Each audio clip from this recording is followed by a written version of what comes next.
मैं कल्पना वर्मा, आप देख रहे हैं सी न्यूज पर वक्त है न्यूज बुलेटिन का। आइए नजर डालते हैं न्यूज बुलेटिन पर।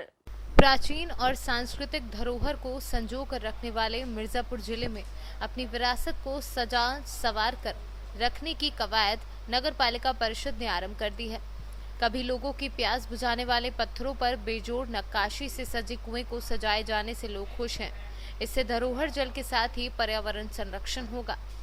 काशी और प्रयाग के बीच बसे प्राचीन जिला मिर्जापुर में अपनी धरोहर और भव्य कलाकृति से सजे कुएं को संरक्षित रखने और पेयजल के प्रमुख स्रोतों को बचाए रखने का काम नगर पालिका परिषद करने में लगा है। पत्थरों पर बेजोड़ कलाकृति से सजे प्राचीन कुआं आज धरोहर बन गए हैं, जिसे संरक्षित रखने की पहल से एक तीर से कई निशाना परिषद ने साधा है। जल संचय धरोहर संरक्षण के साथ ही हरियाली से पर्यावरण को बचाने का काम किया जा रहा है। अब तक 8 कुएं के संरक्षण का काम किया गया है। आगे भी धरोहरों को बचाने के लिए कार्य किया जाएगा। नहीं, ये जिस कुएं में आप हैं इस समय, ये लगभग 400 साल पुराना कुआं होगा। ये जीर्ण अवस्था में पहुंच चुका था। इसको नगर पालिका और मनोज जी जायसवाल के माध्यम से इसका नवीनीकरण किया गया।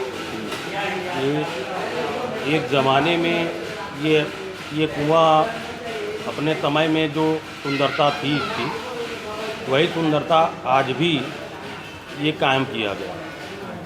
इस तरह के कुएं और कहीं हैं या मिलेंगे आपको? इस तरह के कुएं एक इसी के जस्ट सामने छोटी गुदरी में। शहर के अलावा किसी और शहर में दिखाई पड़ते हैं? नहीं, ऐसा कुआं तो किसी और शहर में नहीं दिखाई पड़ेगा। क्या ज़रूरत है अब? ज़रूरत क्या, ये धरोहर है, धरोहर को बचाया गया। ये ज़रूरत तो पार्क भी है, लोग आते हैं। हाँ, इसी के साथ पार्क भी बना, नया पार्क बनाया गया। अब पानी पीने लायक हो गया है? उन्होंने कुआं को इसको उभरवाया गया और पानी पीने लायक इसको बनाया गया। कितने साल से लोग पानी नहीं पी पा रहे थे, शुरू हो गया? ये लगभग कम से कम 25 साल 25 साल बाद आज ये कुआं फिर पानी देने योग्य हुआ है। कुआं तो मुगल काल का कुआं है और इसमें यह मुगल काल में यह गुदड़ी का इलाका बहुत ही प्रमुख था। नगर के मध्य होने के नाते सिटी कोतवाली तो है ही है, जो अंग्रेज़ों के समय का है। उसके पहले मुगल काल में यहाँ नृत्य संगीत के आयोजन होते थे, बादशाह भी आते थे यहाँ पे। तो यहाँ पे इसकी भव्यता के लिए, पेयजल की उपलब्धता के लिए, पौराणिक महत्ता के तहत पेयजल उपलब्ध कराना पुण्य माना जाता है, सोने के दान के बराबर माना जाता है। तो हमारी जो कपड़े के, चपड़े के, बर्तन के व्यवसायी थे, कॉटन के व्यवसायी थे, उन लोगों ने जगह जगह कहीं कुआं है, कहीं तालाब है, कहीं घाट है, इसका निर्माण कराया। उसी के तहत यह कुआं गुजड़ी का, यह बड़ी गुजड़ी का यह कुआं अपनी कलाकृति के साथ, मनोयोग के साथ, अपनी भावनाओं के साथ स्थापित किया। केवल कुआं बन जाए नहीं, इसमें कलाकृति भी बिखेर दिया, स्थापित कर दिया। तो इस दृष्टि से यह इस प्रकार का कुआं शायद ही लोग बनवा पाए। और यह अच्छी बात है कि ऐसे कुआं, इस प्रकार का कुआं गवर्नमेंट तो नहीं बनवा सकती। बना है, उसका मेंटेनेंस कर दिया, इसकी सुंदरीकरण कर दिया है। यहाँ सांस्कृतिक संध्या जगह भी है। सांस्कृतिक संध्या भी प्रतिदिन हो तो शहर के लोग आकर इस कुएं को देखें भी, इस कुएं का लाभ भी पाएँ और इसकी भव्यता का प्रसार हो। हमको लगता है बॉलीवुड भी यहाँ आकर्षित होकर ऐसे कुओं का चित्रांकन के लिए आएगा। मिर्ज़ापुर सांस्कृतिक व प्राचीन नगरी है। यहाँ कई मोहल्लों में, वार्डों में कुआं है। हमारा प्रयास है कि कुआं को सौंदर्यीकरण करके ठीक ठाक कर दिया जाए, जिससे वहाँ पे लोग बैठ सकें और कुआं से पानी निकाल के लोग उसका उपयोग कर सकें। इसको ठीक करने के लिए अभी तक करीब 8 कुओं का जीर्णोद्धार और सुंदरता का काम किया गया है। भविष्य में भी और भी कुआं का विस्तार करके उसको भी हम लोग सौंदर्यीकरण करेंगे और ठीक से करेंगे। इसी दृष्टि से हम लोगों ने गुदड़ी का कुआं, दोनों तरफ, छोटी गुदड़ी और बड़ी गुदड़ी में भी हमने कुआं का सुंदरीकरण कराया है। इस तरह के कुआं और कहीं मिलते हैं कि मेरे को इस तरह से दिखाई देते हैं, नक्काशी कोई अभी हो सकता है? वैसे मुझे जो जानकारी में इस तरह के कुआं शायद थोड़ा बहुत बनारस में मिले, लेकिन ऐसे कुआं कम है। मिर्जापुर से सीनू संवाददाता अजय दुबे की। धर्मनगरी काशी एवं प्रयाग के मध्य स्थित विंध्य क्षेत्र में माता सीता ने त्रेता युग में श्राद्ध तर्पण किया था। जिस स्थान पर उन्होंने तर्पण किया था उस स्थान को सीता कुंड के नाम से जाना जाता है। यहाँ पर तर्पण करने से पितरों की आत्मा को शांति मिलती है। ऐसी मान्यता है कि भगवान राम ने गुरु वशिष्ठ के आदेश पर अपने पिता राजा दशरथ को स्वर्ग प्राप्ति के लिए गया के फागु नदी पर पिंडदान के लिए प्रस्थान किया। प्रथम पिंडदान अयोध्या में सरयू तट पर, दूसरा प्रयाग के भारद्वाज आश्रम और तीसरा विंध्य के रामगया घाट पर और चौथा काशी के पिशाच मोहन को पार कर गया में किया।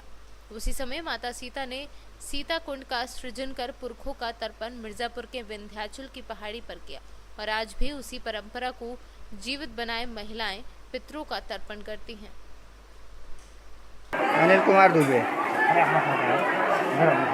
क्या है यहाँ पे? ये है सीताकुंड मंदिर।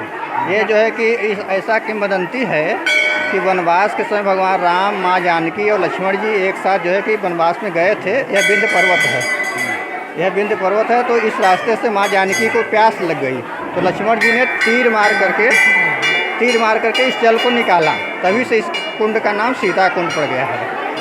और आज मातृनवमी है। इस दिन जो है कि सभी माताएं आकर के स्नान करती हैं, अपने सास ससुर के नाम से संकल्प करती हैं और दक्षिणा पुजारी को देती हैं और प्रसाद ग्रहण करके अपने घर को जाती हैं। यहाँ पे सीता माँ भी तर्पण की थी? जी, क्या? ये सीता कुंड है। सीता माँ ने यहाँ किया था और भगवान राम ने जो है रामेश्वर जो गया है वहाँ पे भगवान राम ने किया था। सबसे परंपरा चली आ रही है। जी जी। और तो ये कहाँ पे आई है, क्या मान्यता है यहाँ पे? यहाँ नवमी का नहावन होता है, सास लोग का विदाई होता है, यही महावन यहाँ का नहावन है। जल किसको देते हैं आप लोग? सीता मैया के चढ़ाते हैं जल, और पिंड से अपने पुरानिया लोग के जल देते हैं रोज घर पर।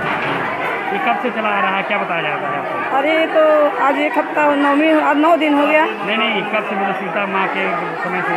अरे बहुत दिन से चल रहा है भैया।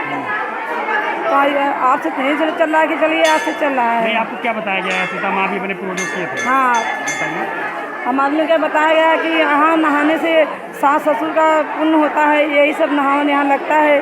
सीता माँ भी यहाँ अपने पुत्र? हाँ, सीता माँ नहाती यहाँ नहाई थी अपने सास के लिए, या हम भी लोग अपने सास के लिए नहा रहे हैं। क्या नाम आपका? राजकुमारी। असमझ कहाँ जल चढ़ावे हैं, क्या मान्यता बनी है? यहाँ मानता यही बा है कि आई थे जितिया के भियान नहाए बदे और सीता मैया के जल दिए बदे। इससे क्या मिला था आप लोग को? अब ऐसे आत्मा के संतोष मिले थे। सास उसके भी आप लोग ने? हाँ, कि बाल बच्चा के सुखी रखे, यह नाते। मिर्जापुर से सीनियर संवाददाता अजय दुबे के साथ गुफरान अहमद की रिपोर्ट। न्यूज बुलेटिन में फिलहाल इतना ही। बाकी देश और दुनिया से जुड़ी बड़ी खबरें जानने के लिए विजिट करें हमारी वेबसाइट cnewsbharat.com पर और अपडेट रहने के लिए प्ले स्टोर से डाउनलोड करें सी न्यूज भारत ऐप। बने रहिए सी न्यूज के साथ, हर खबर आपके साथ, आपके हाथ।